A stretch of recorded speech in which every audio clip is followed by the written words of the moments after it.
Quick tip. Gawin mong connections ang comments. Alam mo ba na ang pag-reply sa comments sa iyong ads ay pwedeng mag-convert ng casual viewer into a loyal fan?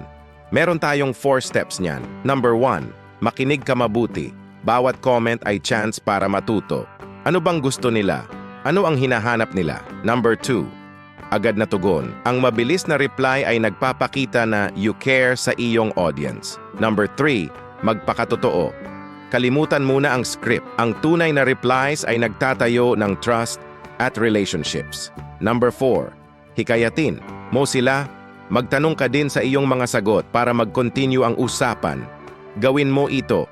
Sa susunod na makakita ka ng comment sa iyong ad, wag lang basahin, mag-reply ka. Tingnan mo kung paano tataas ang iyong engagement levels. Challenge. Mag-reply ka sa isang comment ngayon with a personalized touch at i-share mo ang outcome.